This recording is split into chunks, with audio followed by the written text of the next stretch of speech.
말씀이 열왕기하 4장 8절입니다. 하루는 엘리사가 수넴에 이르렀더니 거기에 한 귀한 여인이 그를 강건하여 음식을 먹게 하였으므로 엘리사가 그곳을 지날 때마다 음식을 먹으러 그리로 들어갔더라. 여인이 그의 남편에게 이르되 항상 우리를 지나가는 이 사람은 하나님의 거룩한 사람인 줄을 내가 아노니 청하건대 우리가 그를 위하여 작은 방을 담 위에 만들고 침상과 책상과 의자와 촛대를 두사이다. 그가 우리에게 이르면 거기에 머물리다 하였더라. 하루는 엘리사가 거기에 이르러 그 방에 들어가 누웠더니 자기 사환 게하시에게 이르되 이 수넴 여인을 불러오라 하니 곧 여인을 부르매 여인이 그 앞에 선지라. 엘리사가 자기 사환에게 이르되 너는 그에게 이르라. 네가 이같이 우리를 위하여 세심한 배려를 하는도다. 내가 너를 위하여 무엇을 하랴? 왕에게나 사령관에게 무슨 구할 것이 있느냐 하니 여인이 이르되 나는 내 백성 중에 거주하나이다 하니라. 엘리사가 이르되 그러면 그를 위하여 무엇을 하여야 할까 하니 게하시가 대답하되 참으로 이 여인이 아들이 없고 그의 남편은 늙었나이다 하니 이르되 다시 부르라 하여 부르매 여인이 문 앞에 서니라. 엘리사가 이르되 한 해가 지나 이때쯤에 네가 아들을 안으리라 하니 여인이 이르되 아니로소이다. 내 주 하나님의 사람이여 당신이 계집종을 속이지 마옵소서 하니라. 여인이 과연 잉태하여 한 해가 지나 이때쯤에 엘리사가 여인에게 말한 대로 아들을 낳았더라. 아멘. 수넴 여인의 영적인 안목이라는 제목으로 열왕기하 4장 8절에 17절의 말씀으로 하나님 우리에게 주시는 은혜를 나누기를 원합니다. 2600년 전에 700년 전에 일어난 사건입니다. 꽤 오랜 옛날의 사건이죠. 이스라엘이 남북 이스라엘로 나눠졌을 때에 북쪽 이스라엘이라는 나라에 그 유명한 엘리야라는 선지자가 활동을 했습니다. 엘리야의 뒤를 이어서 하나님의 선지자가 된 사람이 엘리사입니다. 이 엘리사가 이제 그 북쪽 이스라엘의 선지자로서 하나님의 말씀을 전하고 영적으로 굉장히 타락해가는 그 북쪽 이스라엘을 하나님의 말씀으로 회개를 촉구하고 그들을 또 경고하고 돌이키게 하고 하는 이러한 일들을 많이 했던 그런 선지자입니다. 그런데 이 엘리사가 수넴이라고 하는 그 지역을 자주 이렇게 지나다녔습니다. 활동을 하기 위해서. 옛날에는 뭐 차가 없었잖아요. 그래서 걸어서 가든지 말을 타고 가든지 어떻게 그렇게 이제 이동을 했을 겁니다. 이동 거리가 멀다 보니까 이 수넴이라는 지역에 자주 들러서 하룻밤을 머물고 가고 식사를 하고 가고 그랬습니다. 그럴 때에 이 수넴이라는 지역에 이름 모를 한 여인이 그곳에 있었습니다. 근데 이 여인을 두고 성경은 말하기를 한 귀한 여인이 그를 강건하여 음식을 먹게 하였으므로 엘리사가 그곳을 지날 때마다 음식을 먹으러 거리로 들어갔더라. 식당은 아니고요. 한 귀한 여인이 그 엘리사가 지나갈 때마다 식사를 초대를 한 겁니다. 식사를 하고 가세요. 그러다 보니까 이제 당연히 지나갈 때마다 그곳에 들러서 밥을 먹었던 것 같아요. 그런데 이 여인이 이제 이 엘리사가 하나님의 일을 위하여 자주 그곳을 지나가는데 이게 거리가 먼 지역을 이동하니까 잠을 자야 될 거 아니에요. 뭐 여관이 있다든지 요즘처럼 숙박시설이 잘 돼 있는 그런 상황이 아니기 때문에 이 여인이 마음을 내어서 자기 남편에게 이제 이야기하는 거예요. 지금 우리가 자주 이렇게 식사를 대접하는 이분이 하나님의 거룩한 사람인 줄 내가 안다. 이 사람은 그냥 사람이 아니고 하나님의 거룩한 사람인데 이 엘리사를 위해서 그 집 위에 다락이죠. 집 위에다가 여기 보니까 10절에 보니까 작은 방을 담 위에다가 만들고, 이스라엘의 집들은 보면요, 우리는 이래 눈이 많이 오는 지역은 집을 이렇게 박공으로 이렇게 세우잖아요.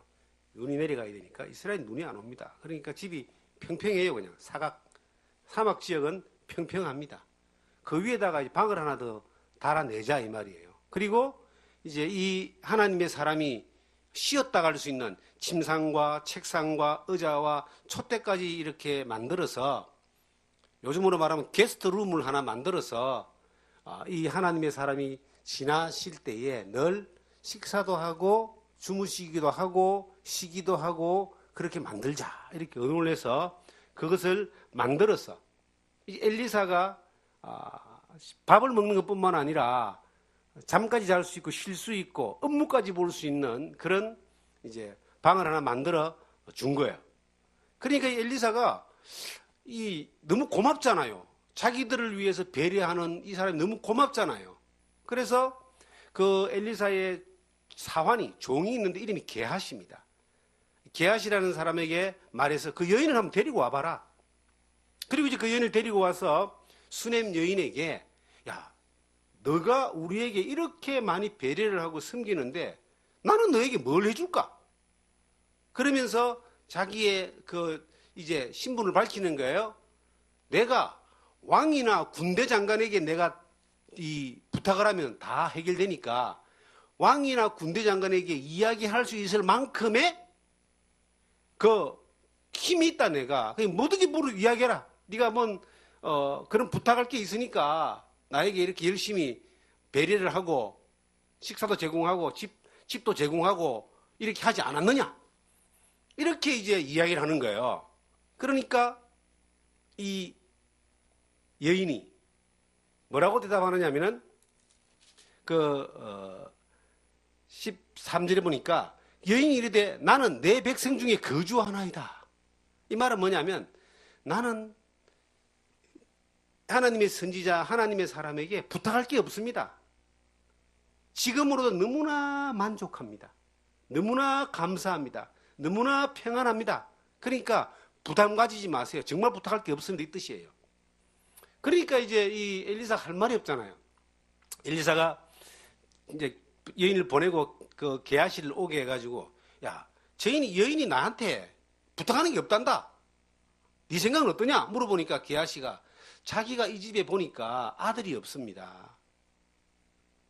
남편은 나이가 늙어서 지금 이 집에 후사가 없습니다. 라고 하니까 이제 그때서 엘리사가 다시 여인을 부르는 거예요. 오라 해라. 내가 지금 아들이 없는데 내년 이맘때에 아들을 안을 것이다. 아들을 낳을 것이다. 그러니까 여인이 자기 남편이 늙었고 그리고 긴 세월 동안 자식이 없었는데 지금 계집종을 놀립니까? 나를 놀립니까? 그렇게 말하는 대화의 내용입니다. 그리고 1년이 지나서 17절에 보면은 아들을 낳았더라. 여러분, 이것이 하나의 역사적인 한 사건인데 이 사건이 성경에 기록된 이유가 뭘까요?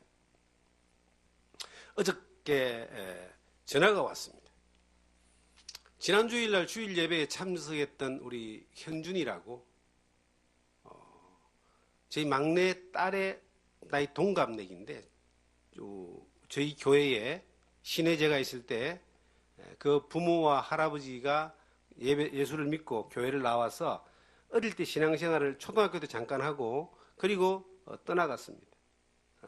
그런데 서울에 살다가 하나님의 강력한 그 개입하심으로 하나님 앞에 회개하고 돌아오는 그러한 은혜를 주셨어요. 어느 날 수요일 날 이 예배에 참석을 해서 정말 하나님 앞에 회개하고 인생이 바뀌어버린 거예요. 이 아이는 가수를 꿈꾸고 있습니다. 요즘 그 래퍼들 많이 나오죠. 래퍼들을 꿈꾸고 있는 그러한 젊은이인데 또 노래를 잘해요. 인물도 좋고 탤런트 같아. 서울서 생활하는데요.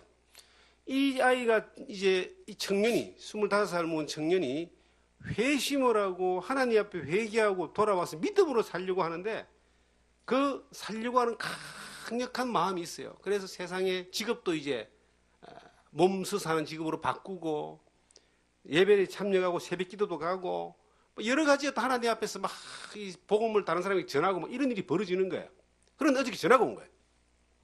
목사님, 중요한 결정을 해야 되는데, 목사님, 어떻게 하면 될지 좀 지혜를 주십시오. 그래요. 뭐냐? 그랬더니, 자기를 높은 곳으로 이끌어 줄 수 있는 사람들과 오늘 만나야 되는데, 그분들하고 이제 약속이 잡혔는데, 그곳에 가면 술을 대접하고, 그들과 함께 접대를 해야 된다는 거예요.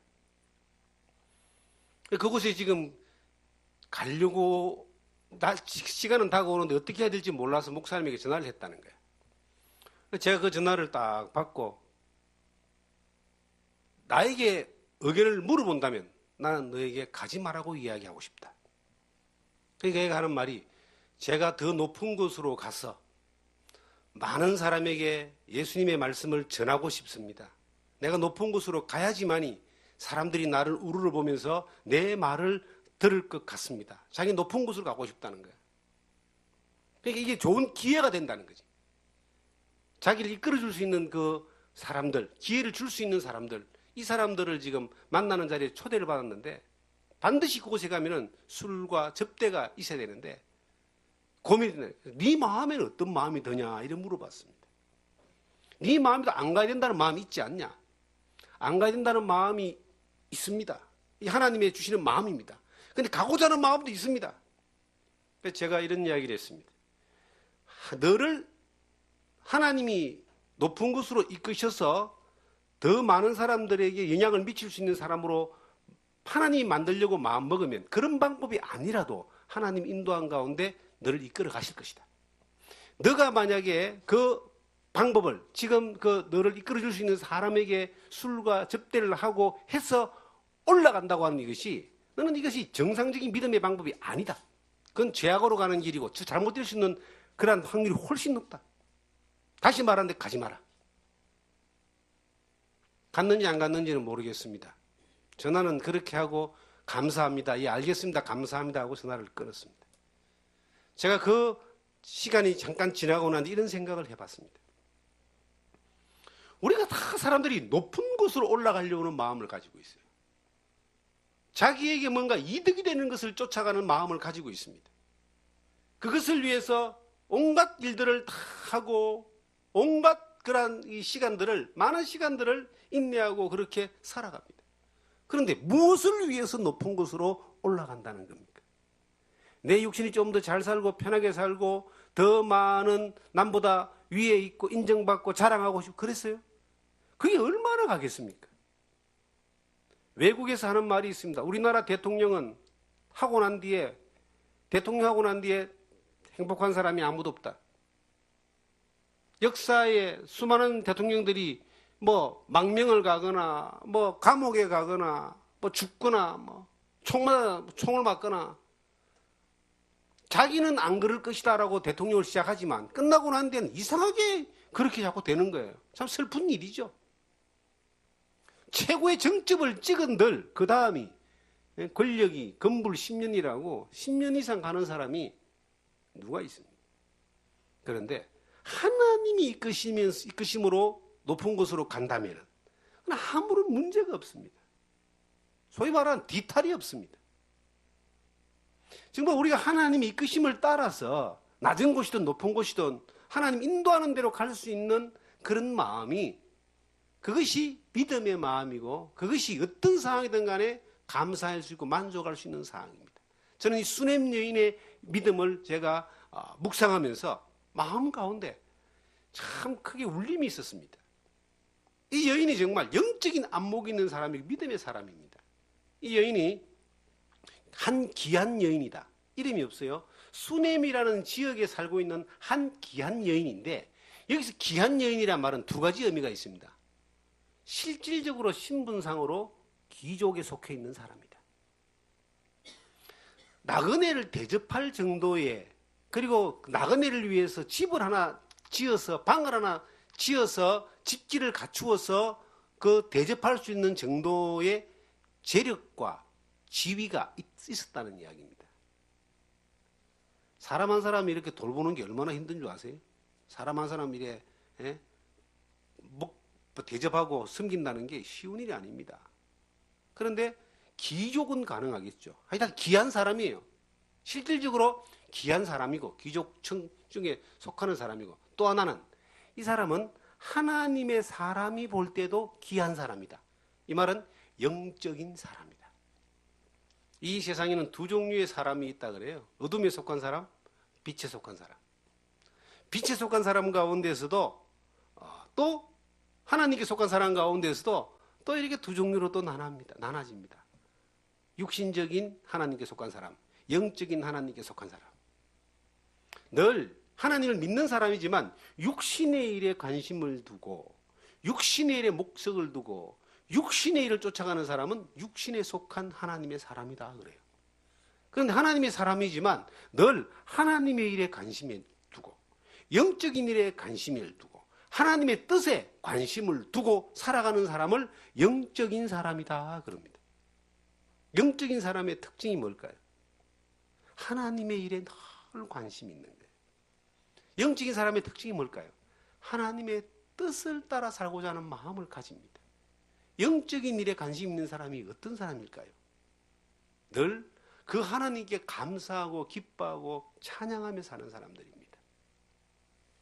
저는 주님 안에서 살아가면서 늘 영적인 일에 관심을 두고 살아가는 사람이기를 원합니다. 옛날에 젊은 날에는 영적인 일에 그냥 쫓아서 선택해서 늘 그 일을 따라서 치열하게 싸우면서 살았습니다. 그런데 지금은 어떠냐면은 살아가는 삶 전체가 영적인 일입니다. 다투고 선택하고 결정하고 싸울 일이 없어요. 왜냐? 살아가는 삶 전체가 영적인 일에 속해 있기 때문에. 이전에는 기도 시간에만 기도를 했지만 지금은 노동하면서도 기도가 됩니다. 이전에는 특별한 시간에 전도를 했지만 이제는 만나는 모든 삶 가운데서 모든 사람에게 전도를 하게 됩니다. 이전의 시간은 특별한 시간을 내어서 산이나 자연에 가서 묵상을 했지만 지금은 모든 시간에 묵상이 되어집니다. 이전에는 특별하게 하나님의 일이 무엇인가를 정해놓고 그 일을 선택해서 했지만 지금은 모든 일상의 삶이 하나님의 일이 됩니다. 영적인 삶이라고 하는 이것이 특별히 선택해서 해야 되는 일들로 다가오는 사람도 있지만 많은 사람이 그래요. 그런 갈등과 싸움으로 살지만 주 안에서 하나님의 인도하심과 능력과 하나님의 그 뜻을 많이 경험을 하다 보니까 삶 자체가, 일상 전체가 영적인 일이 되는 겁니다. 이 수넴 여인이 귀한 여인이었다는 말은 이 사람은 안목이 다르고 살아가는 삶이 영적으로 되어져 있다는 거예요. 그 엘리사가 지나가는데, 그 나그네가 지나가는데 무슨 관심이 있습니까? 사람들이. 그런데 이 사람은 집으로 초대를 해서 음식을 대접을 계속 하다가 이 하나님의 사람, 이 사람이 하나님의 사람이라는 걸 알았다는 거예요. 이 하나님의 사람을 좀 더 하나님 일을 하게 하기 위하여 자기의 비용을 들여서 집을 하나 만들었잖아요. 그리고 거기에 집기를 다 준비했잖아요. 그리고 거기서 생활하시라고 했잖아요. 이게 영적인 사람의 안목이라고 하는 겁니다. 하나님의 사람을 알아보는 것. 하나님의 사람의 일에 협력하는 것. 하나님의 뜻이 거기에 있다는 것을 알고 선택해서 그렇게 살 수 있는 사람이 영적인 사람, 하나님 보실 때의 귀한 사람이다. 바울 사도는 로마서에 자기의 삶이 무엇을 위한 삶인가에 대하여 정확하게 고백을 하고 있습니다. 잡으시고 로마서 1장을 보시면은 바울 사도의 그 삶은 전체적으로 어떤 삶이었느냐? 로마서 1장입니다. 신약 성경 238페이지를 보시면 로마서 1장 14절을 보시면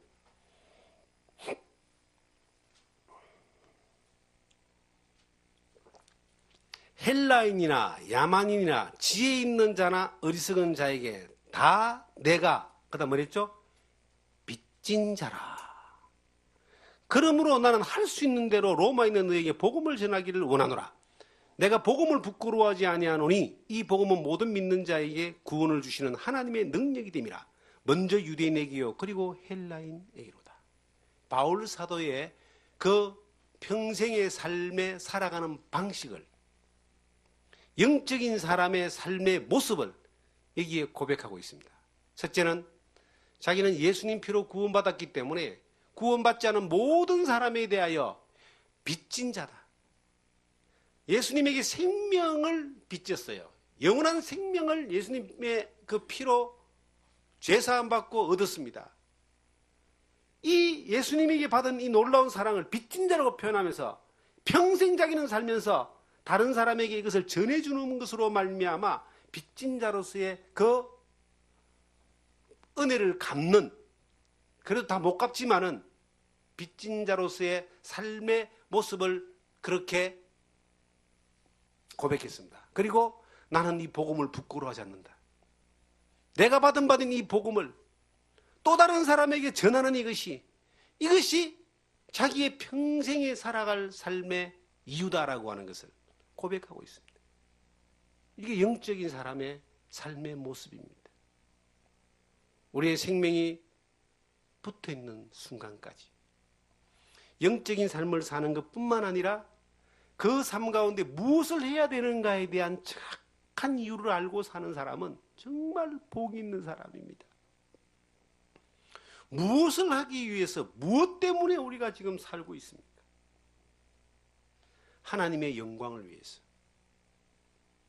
하나님이 나를 이 땅에 살게 하신, 지금 여기에 살게 하신 이유가 뭡니까? 분명히 하나님의 뜻이 있습니다. 조금 전에 소개했던 한 젊은이가 높은 곳으로 올라가고 싶은 그런 욕망이 있습니다. 그건 욕심인 거예요. 근데 하나님이 그 사람을 높은 곳으로 올려주시면 그건 욕심이 아닙니다. 하나님의 뜻이죠. 똑같은 상황에 똑같은 목표를 바라보고 간다 할지라도 그것이 육적인 삶은 욕심에 의해서 망하지만 영적인 삶은 하나님의 뜻 가운데서 하나님의 영광이 나타나는 겁니다. 우리가 그 하나님의 영광을 위해서 살아가는 삶 가운데서 내게 보여지는 것이 있어요. 안목 보여지는 것. 그 수넴 여인만이 엘리사를 하나님의 사람인 줄 알았나? 내가 아노니. 하나님의 그 역사하는 그 자리에 내가 하나님의 일들을 보게 될 때에 하나님 앞에서의 삶을 선택하고 그것에 따라 대가를 지불할 줄 아는 그러한 용기가 생기게 되는 겁니다. 이 여인은 어떤 대가도 바라지 않았습니다. 사실은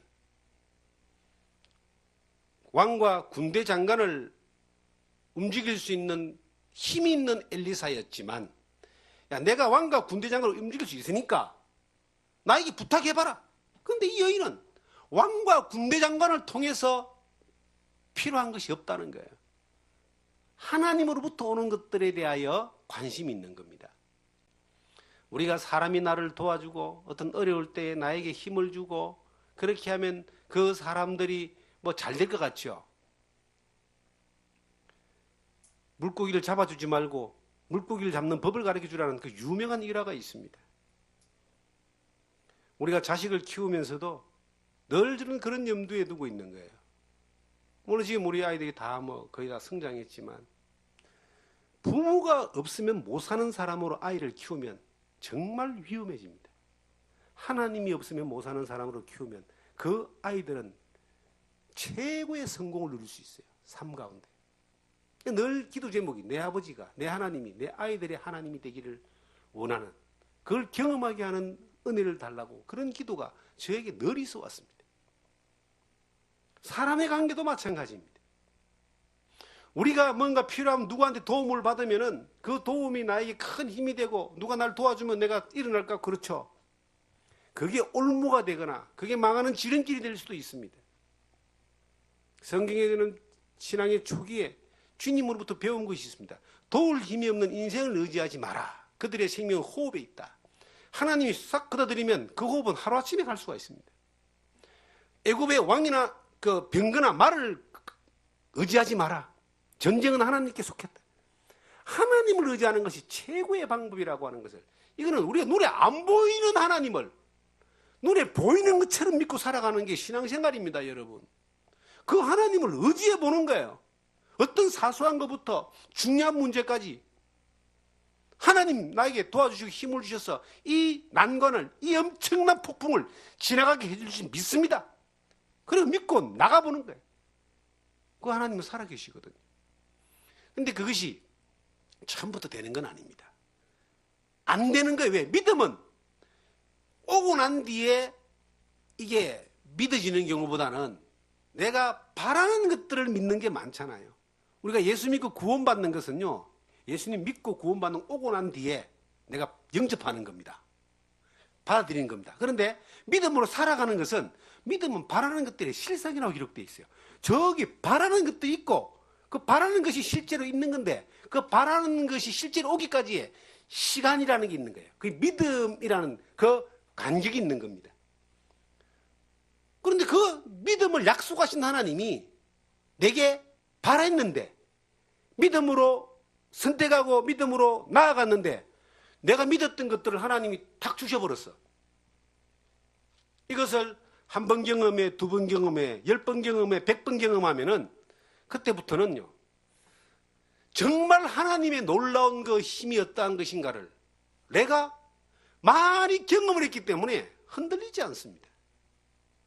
그리고 어떤 상황이 안 보여도 이 세상의 육체적인 상황, 우리 눈에 보이는 이 상황이 절망적으로 아무것도 안 보여도 그 하나님이 약속하시고 하나님에 대한 믿음이 있으면 그걸 믿고 나가는 거예요.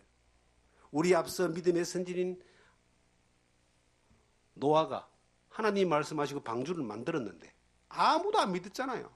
다 만들고 나니까 하나님 말씀하신 대로 홍수가 내려서 다 물에 죽고 노아의 식구들만 살았어요.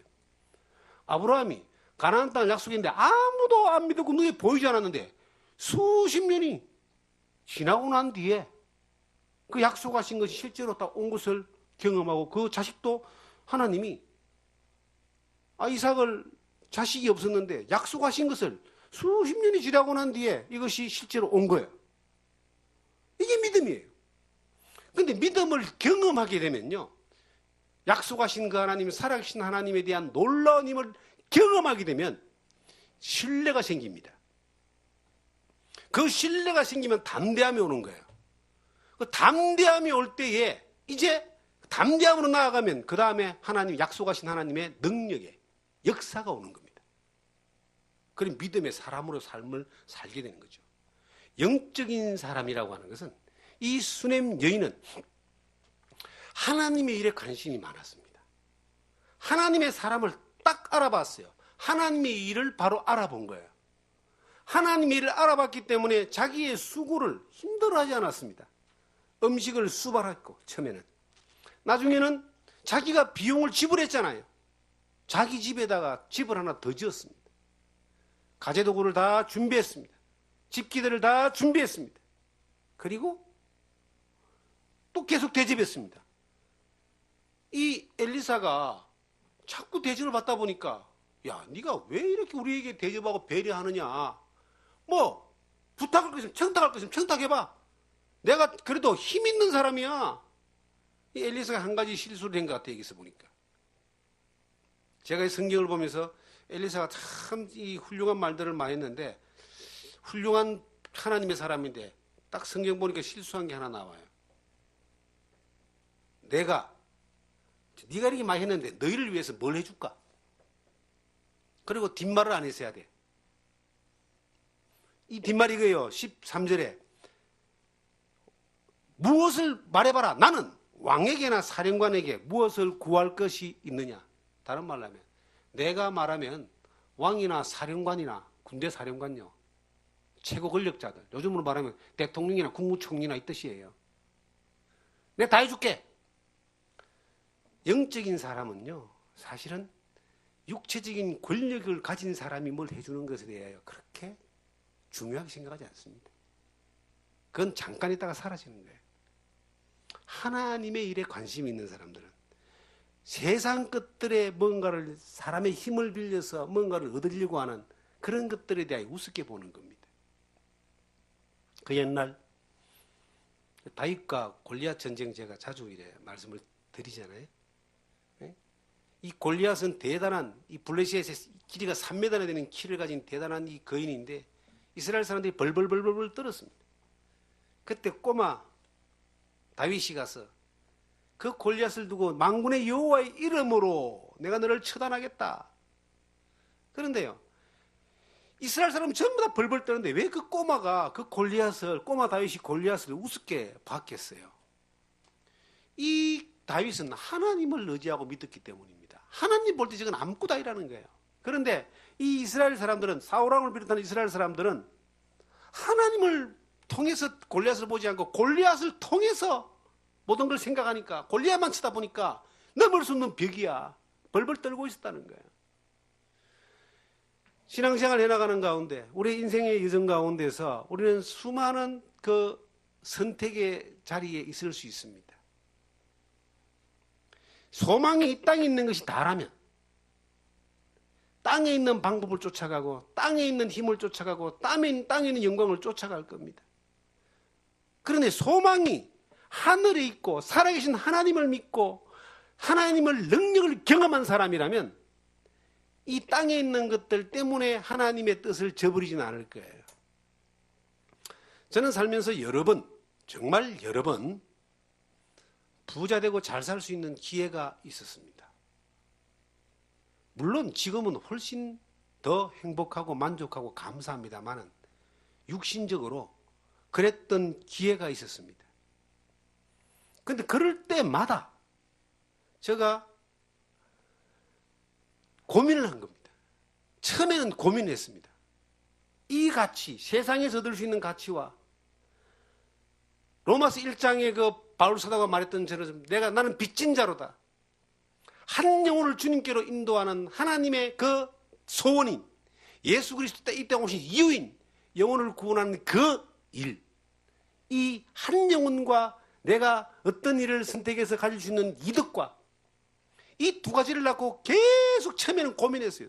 많은 사람도 아닙니다. 한 영혼. 그리고 평생에 내가 이 선택을 통해 얻을 수 있는 물질과 권력과 그 평안함과 부요함을 놔놓고 고민했습니다. 그런데 첫 선택을 저는 잘했던 것 같아요. 처음에 이 복음을 전하는 삶을 선택하고 나오려고 할 때에 그렇게 고민하고 몸부림치면서 고민했는데 결론이 딱 난 거예요. 성경에 보니까 사람이 천하를 얻고도 생명을 잃으면 무엇이 유익하리요? 무엇을 주고 자기 생명과 바꾸겠느냐는 말씀이 딱 온 거예요. 한 영혼은 천하보다 귀하다. 내 일생에 얻을 수 있는 금은보화가 어떤 것이라 할지라도 한 영혼보다 못하다. 그럼 한 영혼을 선택하는 이것이 가장 가치 있는 선택이다. 이걸 선택할 수 있었습니다. 그리고 이 생활 가운데서 어렵고 힘든 일들이 막 뻔히 보이잖아요. 뻔히 보이는데 또 한 말씀이 딱 주어진 거예요. 정말 그 말씀은 평생에 그 말씀을 믿고 그 말씀의 능력을 경험하고 지금까지 살고 있는데 마태복음 6장 33절입니다. 너희는 먼저 그의 나라와 그의 의를 구하라. 그러면 이 모든 것을 너에게 더하여 주시리라. 하나님의 나라와 하나님의 의를 선택할 때 내가 살아가는 모든 삶의 염려는 들의 빈 백합화를 키우시는 그 하나님이, 공중나는 새를 지키시는 그 하나님이 먹이시고 입히시고 지키신다는 믿음이 딱 온 거예요. 근데 그것이 벌써 5, 6년 전의 선택이잖아요. 근데 35, 6년 동안 지금까지 살면서 얼마나 많은 하나님의 능력을 경험했겠습니까? 그 하나님의 믿음에 대한, 믿음을 주신 하나님의 그 역사를 너무나 많이 경험해 오다 보니까 이제 그게 더 익숙한 거예요. 이 수레임 여인도 그랬던 것 같아요. 왕한테 청탁하고 군대 장관한테 청탁할 정도로 내가 부족한 게 없습니다. 나는 내 백성 중에 거한다는 말은 나는 만족합니다. 그런 거 필요 없습니다. 오직 하나님의 뜻을 쫓았어요. 하나님의 은혜 가운데 만족하며 살았고 하나님의 도움만 발을 따라합니다. 저는 지금도 그런 생각을 해요. 지나온 세월 뭐 길게는 살지 않았지만 여러 번의 어떤 선택의 기로에 섰을 때마다 하나님의 기뻐하시는 뜻을 쉽게 선택할 수 있었던 것은 지나온 시간 가운데 수많은 선택 가운데서 경험되어진 하나님에 대한 신뢰가 이것이 자연스럽게 녹아져 있기 때문에 특별히 뭐 육친지로 살다가 내가 오늘 갑자기 영적인 사람으로 바뀌는 것이 아니라 그저 살다 보니까 영적인 삶이 되어버린 겁니다. 하나님 뜻을 따라가는 삶이 되어버린 겁니다. 일상에 사는 모든 것들이 하나님의 일이고 모든 삶이 하나님의 그 뜻을 쫓아가는 것이고 모든 순간이 영적인 삶인 거예요. 그러니까 수네임 여인도 다른 사람이 보지 못한 것을 보고 하지 못한 일을 한 거예요. 다른 사람들이 보지 못한 거 하나님이 함께하는 사람을 본 겁니다. 다른 사람들이 하지 않는 거 그 하나님의 일을 하는 사람에게 자기의 수고와 노력과 섬김을 아끼지 않은 겁니다. 다른 사람이 하지 않는 거 자기의 재산과 재물을 들여서 쥐볼 그 하나님의 사람이 하나님의 일을 할 수 있도록 여건을 만들고 제공하고 수고하고 그렇게 계속 배려를 한 겁니다. 하나님이 사람이 감동을 입을 정도로. 여러분, 저는 사람들에게 뭔가 금과 은으로 뭔가를 줄 수 있는 사람이 아닙니다. 이 수넴 여인은 엘리사에게 금과 은을 요구한 게 아니에요. 권력과 힘을 요구한 게 아니에요. 오직 하나님의 뜻과 하나님의 은혜, 하나님의 역사만을 바라보고 이미 그 하나님으로 만족하고 살았습니다. 우리가 이 목회라고 하는 것을 합니다. 이 교회에 제 이 생명나무 숲 동산에 여러 많은 사람들이 계속 이렇게 오고 만나고 주중에서도 만나고 많은 사람들 옵니다. 그런데 저마다 각자 뭐 여러 가지 이유를 가지고 오겠죠. 그런데 이상한 것은요. 왔는데 돌아갈 때는 변화가 있고 회복이 있고 은혜가 있고 돌아가고 난 이후에 하나님의 역사가 있고 뭐 회개가 있고 놀라운 일들이 많은 경우 지금 일어나고 있습니다. 나는 한 게 없어요. 늘 제가 제 아내하고 그런 얘기합니다. 야, 우리는 한 게 없다. 그냥 가만히 있는데. 이제 우스갯소리로 이렇게 이야기합니다. 구원받을 사람이 와서 말씀 듣고 구원받고 가고, 낫을 사람이 왔다 가면서 낫아버리고, 회복될 사람이 와가지고 회복되어 가더라. 우리 한 게 없어요. 그냥 머물고 있는 것 뿐입니다. 그런데 역사는 나타나거든요. 저는 이게 놀라운 논리라고 봐요. 베드로와 요한이 성전에 올라가서 기도할 시간에 그냥 기도하러 가는 거야, 성전에. 그런데 가는데 안전뱅이가 구걸하고 있어요. 돈 좀 달라고. 저는 그 사건을 이렇게 생각합니다. 그 안전뱅이도 하나님 낫게 하려고 딱 준비해 놓은 사람이라고 생각해요. 그런데 그 타이밍에 베드로와 요한이 성전으로 올라가는데 만난 거예요. 그 베드로의 말이 얼마나 정확한 진리인 줄 아세요? 금과 은은 내게 없으나 내게 있는 것으로 네게 주노니 곧 나사렛 예수의 이름으로 일어나 걸어라. 빨딱 일어나서 걸어가 버렸어요. 베드로가 그 안전뱅이를 낫게 한 것이 아닙니다. 베드로가 한 게 없어요, 사실은. 우리는 베드로가 놀라운 능력을 행했다고 생각하는데 아닙니다. 베드로는 하나님의 능력이 통과되어지는 통로로 딱 그 자리에 있었던 거예요. 그를 낫게 한 건 나사렛 예수의 이름의 능력입니다. 우리가 목회를 하면서, 저는 목회를 하면서 배운 게 있어요. 정말 하나님이 가르쳐 준 것이 있습니다. 이것은 너무나 단순한, 너무나 쉬운 진리예요. 교회는 하나님의 집이다. 이 집주인이 하나님이라는 거예요. 교회는 머리 대신 예수 그리스도의 몸이다. 이 교회 주인이 주님. 우리 예수님입니다. 교회는 성령의 전이다. 성령이 역사하는 곳이에요. 그럼 나는 뭐냐? 우리는 뭐예요? 그저 그 주인이 시킨 대로 하는 청직이고 무익한 종이고 통로에 불과한 것이다. 누가 와서 예수 믿고 구원받아서 갔어요? 누가 와서 회개하고 회복돼서 갔어요? 누가 와서 치유받고 갔어요? 누가 와서 고민을 해결하고 갔어요? 갔어 어떤 능력이 나타나서 변화가 일어났어요? 내가 한 게 아무것도 없다는 거예요. 우리는 그냥 여기 머물러 있는 것 뿐이에요. 나사렛 예수의 이름이, 하나님의 능력이 그 사람들을 낫게 하고 구원받게 하고 회복시키게 하고 변화되게 하고 치유되게 하고 그렇게 하는 거예요. 우리는 뭐 했냐? 그냥 머물러 있었어요. 베드로와 바울과 실라가 모든 사람이 능력 있는 사람이 아닙니다. 그들은 뭐 했느냐? 그냥 능력이 통과되는 자리에 머물러 있었던 것 뿐이었다는 거예요. 저도 그렇습니다. 그런데 그렇게 늘 머물러 있고 싶다. 늘 영적인 삶, 하나님의 일에 관심을 두고 하나님의 뜻에 관심을 두고 하나님의 역사에 관심을 두고 그것에 쓰임받고 그 일에 자연스럽게 녹아져 있는 그러한 삶을 살아갈 때에 그 하나님이 역사를 하는 겁니다. 우리가 복음을 전하고 말씀을 전할 때 대단한 강적들을 만납니다. 저는 그렇게 봅니다. 하나님이 이길 자가 아무도 없는데 하나님이 하시면 된다. 하나님이 하심을 바라보면서 기도하고 기다리면 된다. 되더라고요. 정말 되더라고요.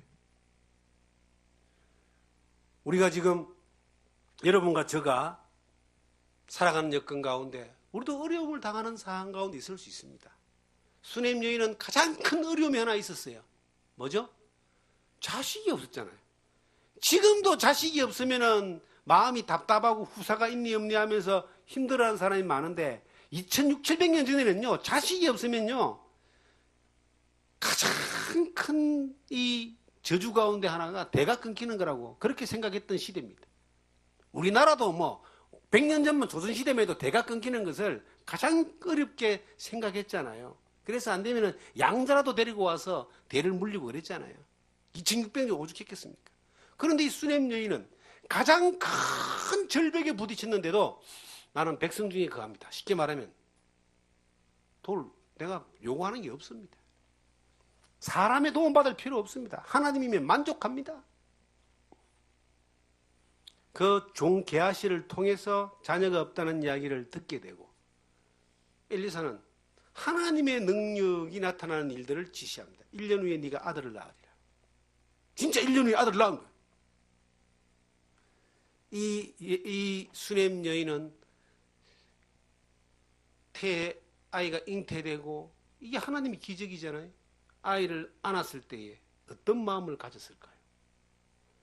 자기가 믿는 하나님에 대하여 더 큰 신뢰와 더 큰 믿음과 더 큰 감사와 감격에 차있지 않았겠습니까? 그런 경험을 하게 될 때 하나님을 더 신뢰하게 되는 겁니다. 믿음 안에서요, 하나님이 얼마나 놀라운 분이고 위대한 분인가에 대해서 경험을 해보지 못한 사람은 절대 못 믿습니다. 신기한 건요, 성경을 달달달 외우는 사람도 하나님을 안 믿어요. 지가 다 해야 돼. 자기 힘으로 다 해야 돼. 하나님이 어떻게 역사하시는지 살아계시는지 관심이 없어요. 하나님에 대한 지식은 있는데 하나님에 대한 그 능력의 역사가 내가 경험되어지지 않는다는 거예요. 성경을 많이 연구하고 많이 배우고 많이 알고 많이 가르치는 사람도 놀라운 거는 하나님을 안 믿는 사람이 참 많아요. 하나님이 살아계시다는 것을 못 믿어요. 역사하는 걸 못 믿어요. 왜 그럴까요? 경험해보지 못했기 때문입니다. 그대야 30년 전, 20년 전, 40년 전, 5년 전 예수님이 나를 위해서 십자가에 피 흘려서 나를 구원해 주시고 하나님이 자녀 삼아 주시고 나를 거듭나게 해 주신 것까지는 너무나 또 잘 아는데 30년이 지나고 20년이 지나고 50년이 지나도 구원해 주신 그 예수님만 믿어. 그의 삶을 통해서 역사하시고 그를 통해서 일하기를 원하시는 그 하나님에 대하여, 그 주님에 대하여 믿음이 없어요. 내가 믿고 하나님께 맡겨본 적이 없어. 믿음을 경험해 본 적이 없단 말이에요. 그럼 늘 50년 전에 나를 구원하신 예수님에게 머물러가지고 그 이야기만 하고 앉았어요. 얼마 전에 제가 다른 목사님하고 여수를 갔다 왔어요. 여수에 갔다 오면서 이제 옛날에 함께 있었던 교제하고 또 이 신앙 가운데 알았던 한 분이 생각이 나서 그럼 식당을 하거든요. 그래서 식사 시간에 그곳에 가서 식사를 했습니다. 맛있게 먹었습니다. 그리고 이제 이런저런 대화를 나누고 이제 긴 이야기를 못 나누고 돌아왔습니다. 그분하고 제 아내하고 이제 통화를 해가지고 긴 통화를 하는 했던 내용을 제가 들었습니다. 30년 전 그 예수를 믿고 감격하고 구원받고 즐거워하고 세상이 바뀌고 막 복음을 전했던 그런 열정 있는 분입니다. 그런데 그분이 이제 이제 그 주변에서 한 20명 정도 되는 성도들과 같이 교회 생활을 하는 것 같아요. 그분들은 변함이 없다는 거예요. 10년 전이나 5년 전이나 늘 만나면은 뭔 이야기 하냐면 자기 구원받은 이야기만 안 돼요. 자기 세상에 살다가 예수 믿고 구원받은 이야기 한대요. 그리고 늘 만나면 자기들끼리 저거는 구원을 받았다 안 받았다 늘 의심하고 판단하고 막 확인하는 이야기를 한답니다. 그러고 있다는 거예요. 뭐 그러고 있어도 나름대로 뭐 즐거움이 있겠죠. 그런데 예수님이 우리를 구원하신 것이 네 구원만 받고 천국 가라고 그것만 딱 하라고 구원하신 거 아닙니다. 믿음으로 살아라고. 믿는 사람답게 살아라고. 구원받고 천국은 가죠. 근데 구원받고 천국 가는 데까지의 이 시간이 있다는 거예요. 이 신앙생활이 있다는 겁니다. 태어나는 것이 예수 믿는 것이라면, 구원받는 거라면, 천국 가는 것이 이게 예수 믿는 사람의 이 땅에서의 마지막 여정이라면 그때까지의 시간을 성장 혹은 자라감, 변화, 예수 믿는 것이 씨가 심겨졌다면요 천국 가는 건 열매를 거두는 겁니다. 그 씨가 심겨져서 열매가 완전히 거두기까지의 그 과정이 좋은 열매. 요한복음 15장에 나와 있는 말씀처럼 나는 포도나무에 너희는 가지니 저가 내 안에 내가 저 안에 있으면 이 사람은 많은 과실을 맺고 많은 과실을 맺을 수 있는 사람으로 성장해 가는 이것이 우리에게 주님이 맡겨주신 허락하신 삶인 거예요. 그 삶 가운데 믿음으로, 오직 의인은 믿음으로 말미암아 살리라는 말씀이 있습니다. 유명한 로마서 1장에서 나오고 구약에서도 나오고 여러 말씀이 그 내용이 나오는데 믿음으로 예수 믿고 믿음으로 살아가고 믿음으로 경험하고 믿음으로 성장하고 그리고 그 믿음으로 천국까지 가는 겁니다. 그 믿음으로 살아가고 성장하는 부분에 대하여 이 딱 멈춰져가 있어요. 늘 베이비 박스 안에 들어가지고 응앵거리면서 똥오줌이나 쳐갈기면서 사면서 말입니다. 그렇게 살다가 끝내버리라고 주님이 우리를 구원한 게 아니에요. 우리의 삶 가운데서 하나님의 능력을 좀 많이 경험하면 좋겠다. 하나님 능력이 많이 경험될 때 더 많이 신뢰되어지는 거예요. 더 신뢰되어질 때 하나님의 역사는 더 많은 부분들을 우리에게 허락하시는 겁니다. 저는 이 교회가 놀라운 역사가 일어나는 그러한 모습들을 그저 누리고 있습니다.